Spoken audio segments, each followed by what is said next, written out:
Good day, beautiful, beautiful listeners of Agape FM. It's that time again with myself, Nikki. You know how we do on the midday talk, where we talk to extraordinary human beings right here in Port Elizabeth, in South Africa as a whole. We talk to business people, entrepreneurs, movers, and shakers of the Eastern Cape of Gqeberha. Yes. So today I have another amazing gentleman with me. I'm blessed to have these awesome people coming here. Yes, so I have Mthokozisi Nkosi of ASC Consultants. Good day, sir. How are you? Good day, Nikki. Thank you for having me. I'm very well, thank you. Yes, it's a lovely day, you It would is agree. indeed. A little bit chilly, but yeah, we're good to go. You know how it is here in Port Elizabeth. Yeah. Oh, yeah, but we had a few good days, Mm, nice warm yeah. days. Only if we could just get the rain. Yeah. Okay, let's just get straight because I have a lot of questions that I have to ask you. So let me just get straight into your bio. Yes. Okay. So, Mthokozisi Nkosi is a food safety and foodborne disease consultant based in PE. He was born in KZN and moved to PE in 2014 and worked for several years before launching his own business.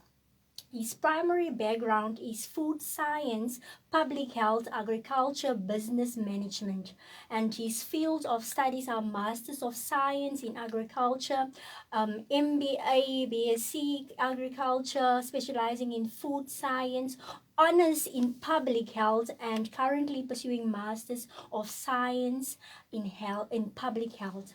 Tokozisi started a business in July 2018 and formally registered it in September 2018. They basically worked with businesses to prevent foodborne illnesses, address any foodborne illnesses that could have occurred, including proposing solutions, investigating foodborne infections for companies whose clients may have suffered for foodborne illnesses, etc. They have worked in Mozambique, shale gas camps, investigating diseases, and the rest of South Africa. Mthokozisi also sits in the District Health Council of the Nelson Mandela Bay. Yeah, that is a lot. Yes, but before we go into, those heavy stuff, let me just start by you. Yes. It's all about you today. You're going to tell us your story. Yeah. You're going to tell us who you are, and how you grew up. Yeah, let's just get a bit of background of the man himself. Okay. Thank you, Nikki. My name, as you have said, is Mthokozisi. The name means the one who brings joy. I'm not sure if I do though, but that's my name. I grew up in a small town of Mpangeni in KwaZulu Natal. I grew up in a farm, Dover farm. I went to a farm school from primary school until matric. So I grew up in it's a very small family in a farming community. I then went on to study at the University of Pretoria. I've got two siblings, my older sister and my older brother. But I'm the one who then decided to get out of KZN for some reason. So I went to study at the University of Pretoria. That's when I did agriculture and the field of food science. And it was actually by default that I went to that field of study. I had no idea what food science is actually. But because I had a bursary, if you are not from a good background, you take whatever that you get given and you choose amongst your choices. But in life, nothing happens for no reason. So I'm grateful indeed that I get to choose this field of study, which at the time, not so many people were familiar with. I didn't understand why would I want to understand the science of food, what value it would add, because food is food. That's what we take it for. So I went to University of Pretoria, studied there and studied UNISA and all the other universities.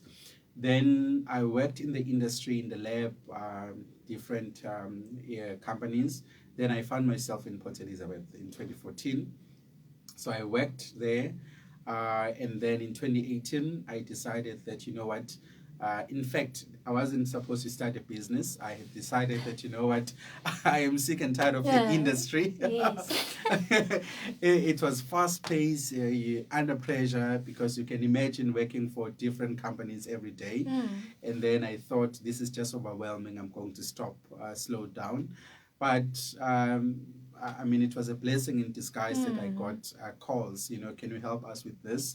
This is why I said I started in July 2018, but actually the business only came later on, because people were asking me, can you help us with this? And they will ask, okay, you now have to invoice us. And even the name ASC, it was funny it's funny when I tell the story that it was a Sunday, it was the 22nd of July. This company was putting pressure on me to send an invoice, and I was wondering, goodness, what is it that I'm going to say the company is? What is the name of the company? I'm not a registered company. And then I went on, then bought a shelf company, and then there was a name, Aluzafin. And then I decided, okay, what am I going to call this company? And then that's when ASC came about. I quickly created a logo on that Sunday. And then the following day, I sent it out, and it was horrible. It was the worst of the worst. But at the time, I was just doing it. My invoicing, I just came up with the figure. How much should I charge? It was ridiculous, if I come to think of it. It was, I think I charged them double what I charge now, because I never really cared. You know, Yes. I thought let them get off me, because I'm not really wanting to go into business. I want to just get out of this field. As more requests came about, then the business idea came about that actually maybe I can turn this into business. And in September 2018, that's how it started. Wow, amazing how you didn't choose the path, but Yeah. the path chose you. Me, you can say that. Yes, and you went right into that, like, Yeah. what am I doing here? But I am here, and now you're enjoying what you're doing. Yes. My next question was going to be like, why this? But now you've already answered my question. Yes, I think you know, sometimes if you're in a space, you don't, if in a bad space, you don't realize that you enjoy what you're doing. But then when you do it the way that you want to, then you value the importance. Because if you come to think of it, food safety, food science, and all those things, it's daily life. That's what affects our daily life. When you drink coffee, science has gone through making that coffee. The milk that you are buying, you're putting into coffee, it has gone through processes to ensure that when you drink it as a consumer, it's safe for you to consume. Otherwise, you'll be consuming something that is not safe. So it's important, especially now that consumers are becoming more aware of their rights. And also, if you look at the listeriosis crisis that kills people, people are now realizing that actually it is important for us to make sure that the food that we are consuming is safe. Therefore, businesses have to put in correct measures to protect the consumer, but also protect themselves from the liability that could arise from the consumers. Although South African consumers were not at the point where we really, really fight for our rights.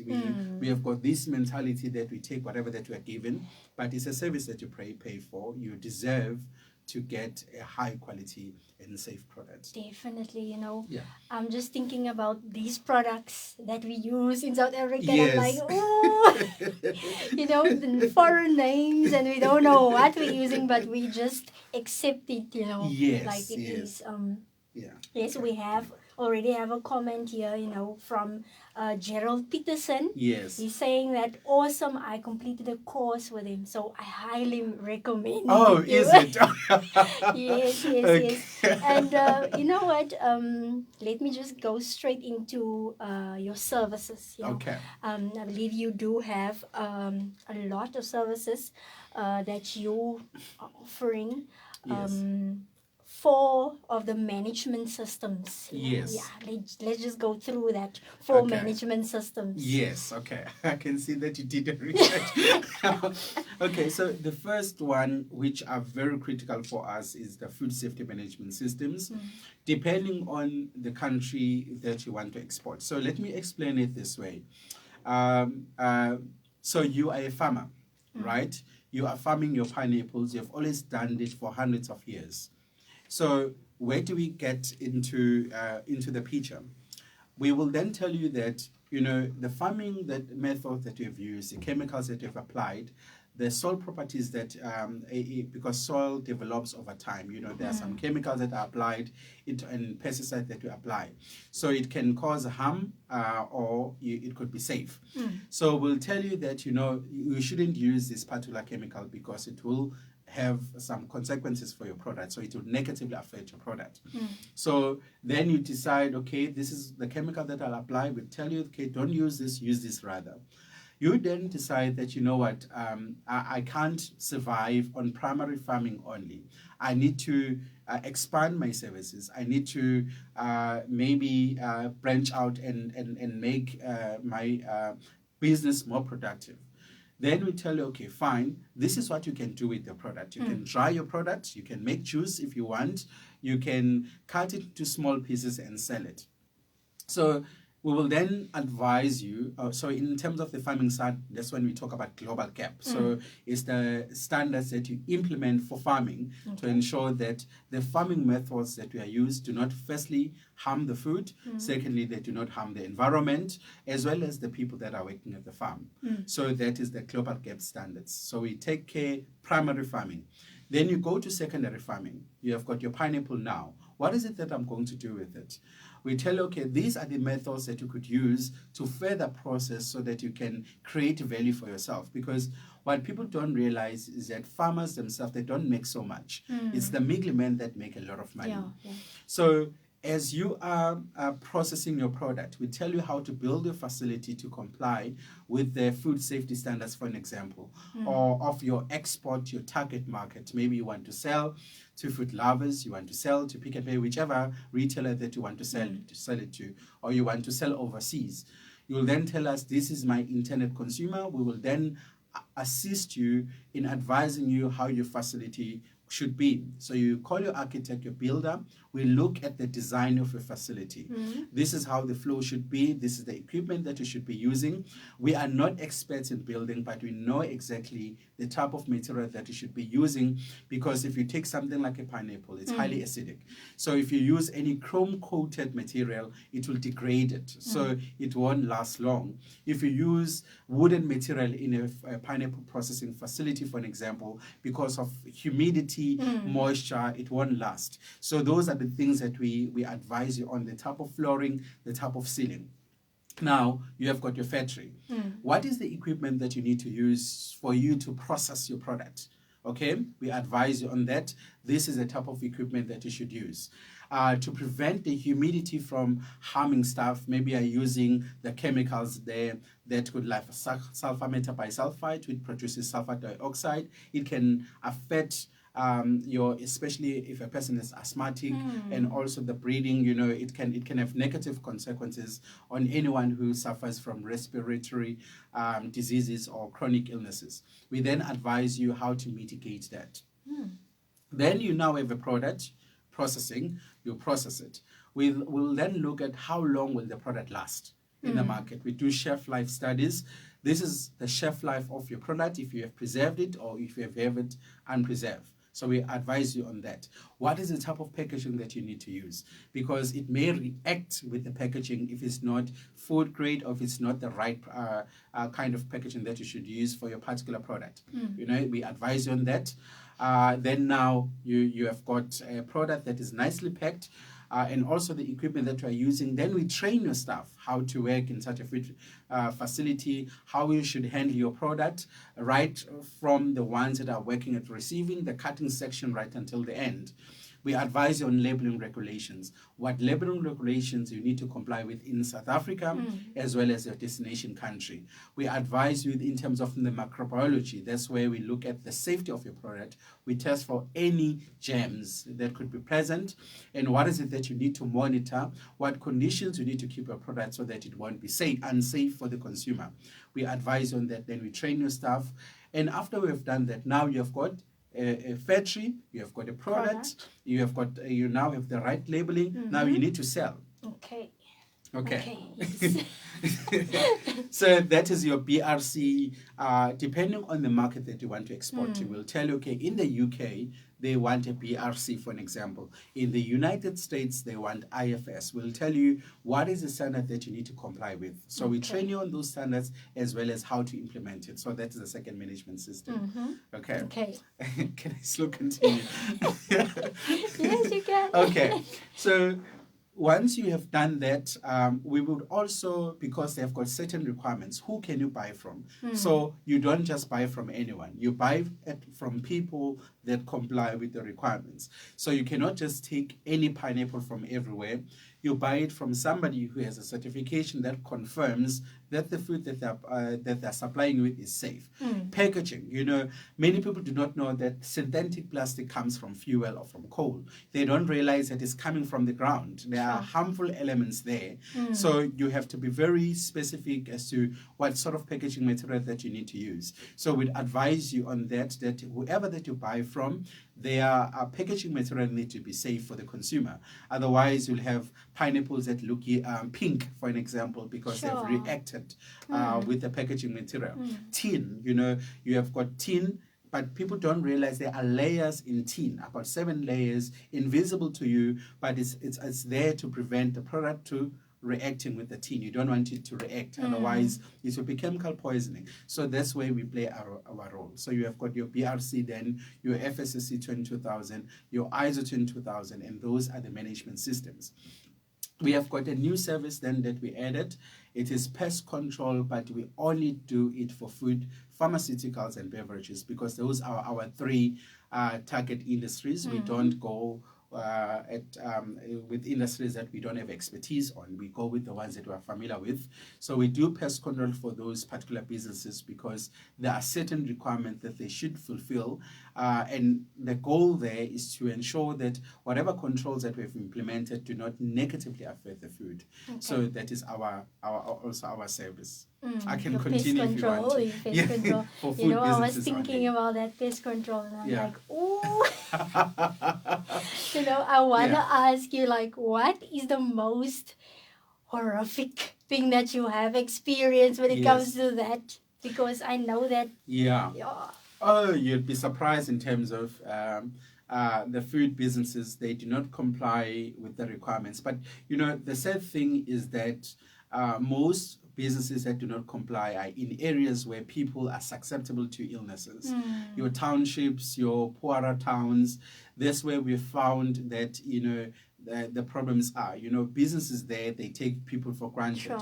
You'll find that there are rats all over the place. You'd find that there are cockroaches all over the place. And cockroaches, if you take a cockroach and you turn it upside down, you'll see that it has a lot of hair. And that hair accumulates a lot of germs.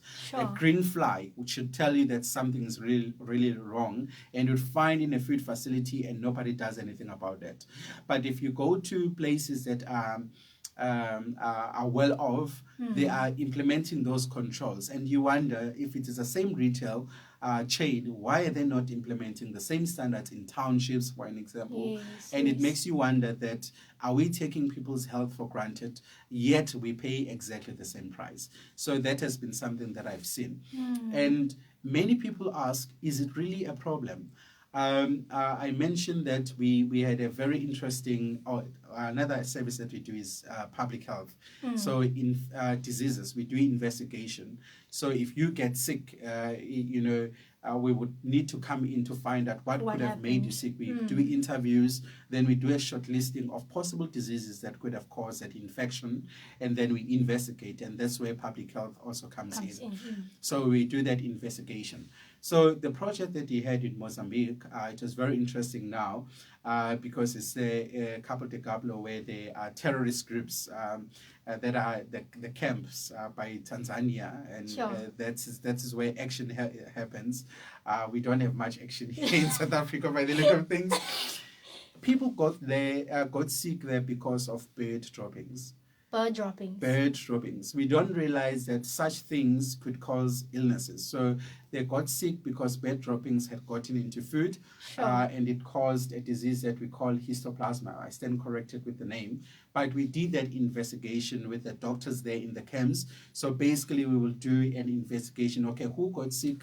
How did they get sick? Then we ask questions. We follow the value chain, how the food is manufactured, what are the symptoms, who was affected, the age, how long did it take for everyone to get sick after eating, for an example, what were they exposed to. Then we do that investigation, and at last we were able to find out what are the cause, what could have caused that disease, as well as the etiological agent that had caused it. So those are the type of things that we do. Okay, that is very, very interesting. You know, we do not worry. Here in South Africa, we just eat and we do not know that we are actually harming ourselves. Yes. And we might not experience it now, but in the long run, that's where that things come in. You find like, what is happening now? Yeah. I mean, with the solutions that we're implementing, we don't realize that, for an example, or things are happening fast. You can grow chickens, 6 weeks you have got a full-grown chicken. Yes. But what is it that we are doing to encourage the growth, and what are the long-term impacts? The population is growing, and people need to be fed, and we have to come up with solutions to ensure that people are fed, and it's quick. The turnaround is quicker. You don't wait 6 months. People need food now. I mean, if we had to run out of chicken, it's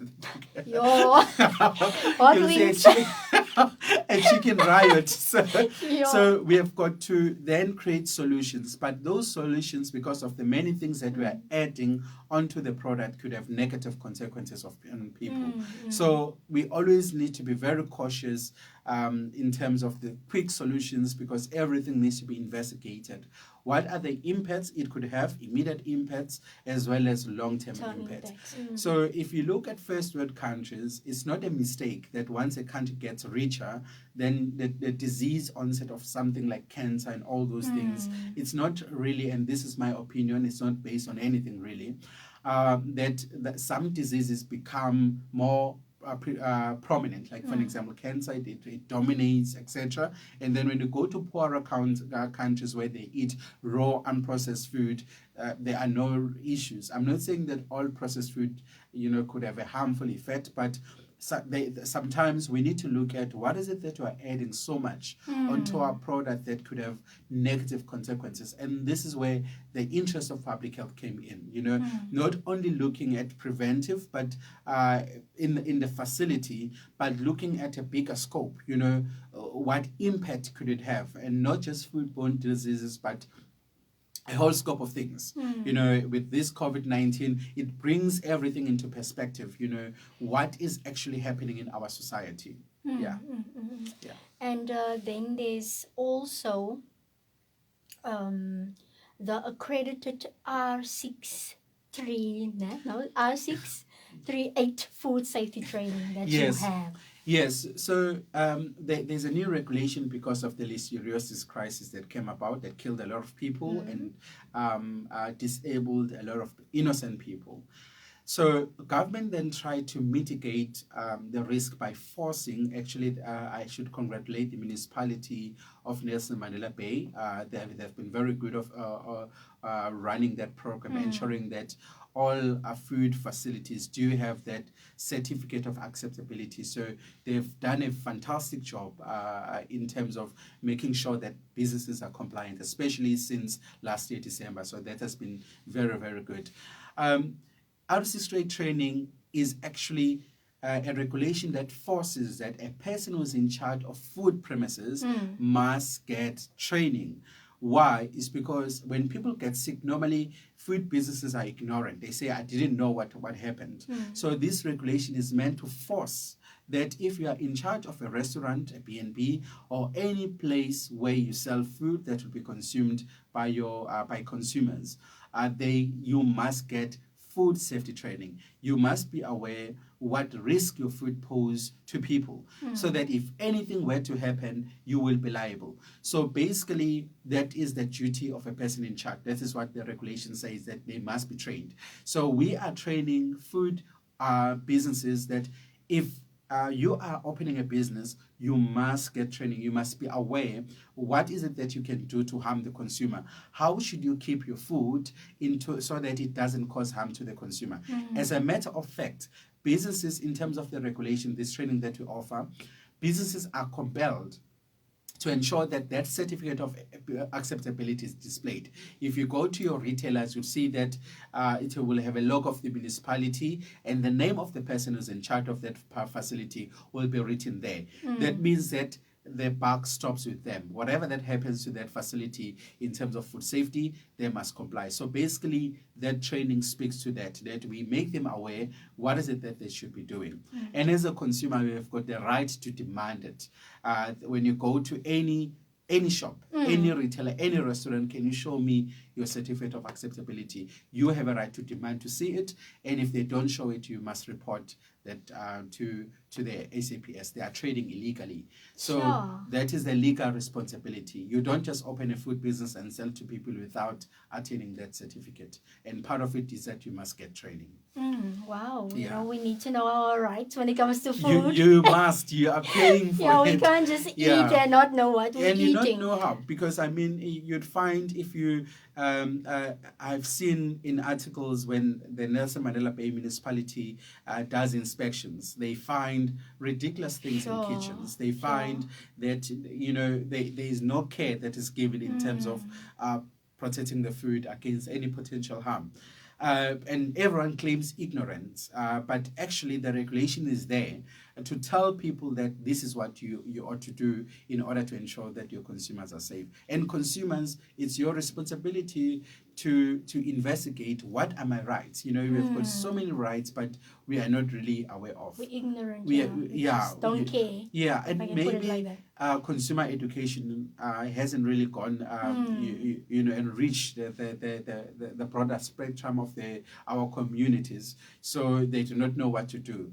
Because if you go to a retailer and you buy something and it's not at the condition where of what it's supposed to be, you have got a right to return it because of the Consumer Protection Act. You are protected, you know, but we never, you don't want to go back. You don't want to cause problems. But here's the thing. You have spent your money, they've gained from it.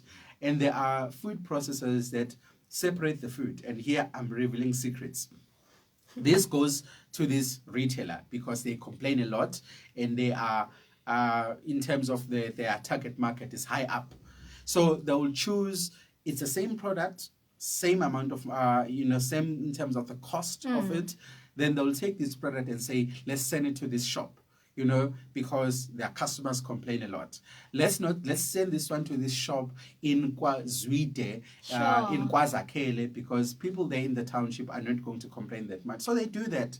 You know, inferior products, yet they charge the same amount of money. So we should really, really be careful, especially our communities in poorer areas. We get taken for granted. It starts even from the food processor, knowing exactly that I wouldn't sell the same product to a high-end retailer, but they would be more than willing to sell it to a low-end, so to speak, retailer, because we don't complain, but the amount of money that we spend is almost the same. We are paying for the same amount, but because we accept anything. Yeah, we accept anything. Like, we just wanna, get used, and then everything is fine. We don't want to cause problems as well. And that makes them actually not worry as well. They don't worry as well. If they don't receive complaints, you send an inferior product and divert it to a retailer that won't complain. Obviously, you are not going to have waste, because you say, okay, what this retailer considers as waste, I'm going to give it to the other retailer in this location, because people there do not complain. And that is unfair, and it's quite sad that happens. Very, very sad. Very, very. And then, you have a lot to say. I can feel you have a lot to say. So I think you should just come again. But you have an event coming up. I can see the time is flying here. Yeah. You have an event coming up, I believe, on the 25th. Yes, yes. On the 25th. Yes. Is the Global Gap. Yes. Can you just tell us about that? Okay, so basically, our consultant Mandla there will be doing an event to, especially speaking to farmers, to growers, what are the new changes in terms of the standard. So it's a standard for farming. What are the new requirements internationally? If you are exporting, for an example, what is it that you need to comply with? And there's been a lot of confusion with different versions. So you'll be clarifying that. And any questions that anyone has in terms of farming practices, good farming practices, he's the best person to ask. Yes. Okay, that sounds interesting. And it's free of charge. So it's almost a webinar. It will be on Zoom. You can register on LinkedIn too, and yeah, it's free. Knowledge, free knowledge. Free knowledge, free knowledge. It can benefit, amazing benefits for farmers. Yeah, and potential farmers as well. If you want to go to farming and want to see what are the requirements that you need to comply with, it will be a good event to attend. Amazing. Yeah. So, sir, you sit in the district health office. Let's just talk about that for a little while. Yes. You know, what is your function there, and what is your opinion, you know, of public health in South Africa? Sure. Okay. So I need to track very carefully there. Okay, so I'm a PR councillor in the Nelson Mandela Bay. I sit on the Public Health Committee, and by default, I sit on the District Health Council. So it's regulated. There's an act that regulates it. We must meet at least 4 times a year as the District Health Council. So basically, that's why you'll find clinics. There will be clinics from the Nelson Mandela Bay as well as the hospitals. So Livingston, all those hospitals will come there, and we will discuss the issues that they're facing. And if you have got any questions that we are concerned about, they will be discussed there.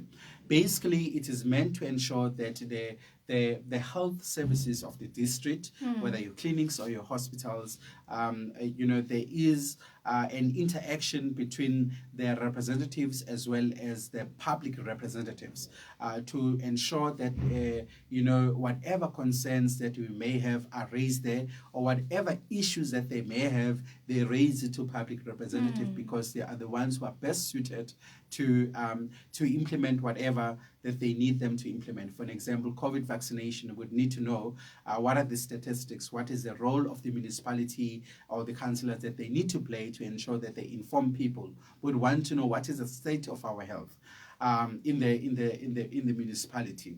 So that is basically the function. So it facilitates that flow of information so that whatever discussions that we may have at the municipal level or in councillors, they can be passed on to the district, and they also bring challenges. For an example, if you have got a clinic that is being robbed at Lunga Kobese, what is the role of the councillor in the municipality to protect that state property? So that can also be discussed there.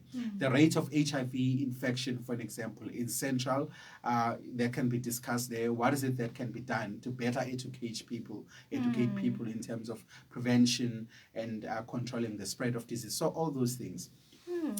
Our state of public health, the second question. I think personally it could be better, and this is my opinion. I don't think it's at the point where we can say that it's good. I also think a lot more investment need to be done, especially on poorer provinces, and the appointment of qualified people to ensure that our health system is well run. So I think it's not at a point where we say we have got a good health system. We need a lot more investment, a lot more expertise, a lot more knowledge that should be invested in it. And also politics, it shouldn't be politicized. Expert people should be appointed to key positions, and investments must go with it. But the first thing that must be sorted is corruption. You know, I think our doctors and nurses are working very hard under very difficult conditions. But somehow, if you look at Doranginza, there was an article about how desperate nurses are. Babies are dying there. There are not enough nurses. There are not enough doctors. Doctors are saying that this is what we need. But somehow, the communication does not get back to them. So it's quite a sad thing. We have got two health systems. We have got the private health system, which is functional but costly, and only a few can afford it. But the public health care system is is in dire straits, Sure. and it's an understatement. And the majority of South Africans, even the ones that are working, we cannot afford medical aids. Yes. But the one that needs to be taken care of, no one is doing anything about it. We hear about money being spent, wasted. Meanwhile, we could be investing it to ensure that we support it, because the majority of South Africans are dependent on the public health system. And we have got we have got a high burden of disease. Yeah. We have got illnesses that are going around that we have. We have got HIV, TB, diabetes, and all that. So without a properly run public health system, we are in trouble. And COVID-19 has exposed as much. We can try to sweet talk and talk about what is it that we are doing. But if you really scrutinize it, we could do far better. African countries that have got poorer economies than we have are doing far better than us with limited capital. But we have got all this money, but we don't do well. What does it tell you is the people that are occupying, especially high up positions, they need to do better. Yeah. Yes. You are fine. Yes. Yes, you are fine. I feel like you can say more, but yeah, let's just keep it right there. Yes, you can do better. Yes, we can do better. There's room for improvement. There's room for improvement, and it's personal because it's something that you see on a daily basis. But we can always improve for as long as we are open to that. We can talk about it publicly, scrutinize it, and propose solutions in forums like this. The awareness. We shouldn't hide things behind the carpet. We should just talk about it, and hopefully those in key positions will listen and they'll do something about it. Yes. Now that is some very interesting points that you have there, comments that you have there, and I hope that the people that is supposed to listen to this are listening to this. The people that has the power to make a change, to bring about change. In these organizations, in these structures that we need the change to happen.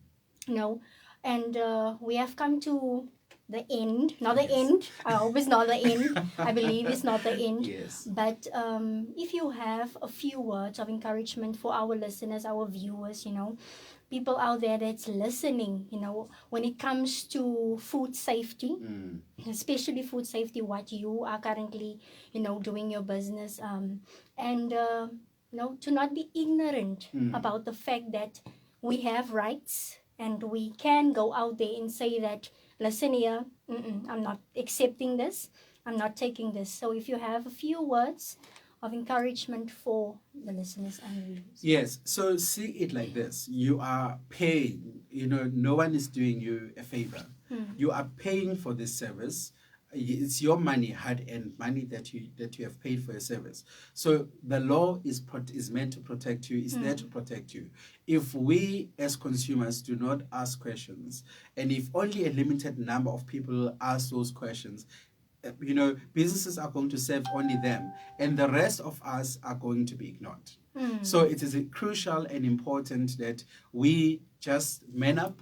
We ask with confidence and we demand better services. They've already taken that into account. They know exactly that this is what we are supposed to do. But if you do not do it, they'll take you for granted. So man up, be confident enough. You have paid. No one is doing you any favor. It's not a handout. You have given money. Forget about that. You are scared. You're going to cause problems. That is not the point. It's neither here nor there. It's your money that you have spent. So it's about time that we demand better services. If something has made you sick, it's not normal. Something has not been done right. You shouldn't just eat something and say, I'm feeling sick, and get it over and done. That's not what is supposed to happen to you.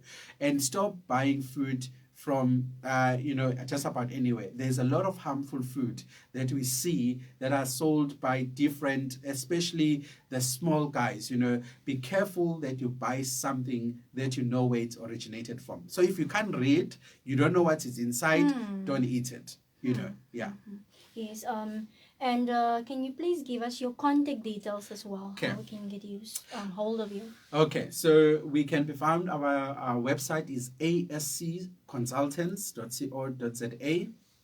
And our telephone number is 041 101 1006. So yeah, you can get it or get us on those details. We also have a mobile phone, which is 079 068 1045. Yes. And you also have a Facebook page? We have a Facebook page, you've got a Twitter page, you've got a LinkedIn. It's ASC You are Consultants. all over the place. We are all that's, exactly. We want to dominate. Yes, wow, we have another comment here from Gerald Peterson. He says, I'd recommend courses even for people not in the industry. The module on HACCP, I think is model 12, is Yes. something that almost everyone should know. So he is your Wow. biggest fan, I see. Yes, thank you, Gerald. It's nice to know. Thank you. I appreciate it. Yes. Oh my word, this has been a nice conversation. I just feel that you need to come again. There's more that you have to say about this. There's more that you can say about Sure, this. yes. So thank you very much, sir, for coming and sharing these insightful things that we need to know, that we are ignorant about, and we just accept how we are treated unfairly and not up to standard way it needs to be. So thank you very much for coming, and we appreciate your presence here in Agape FM.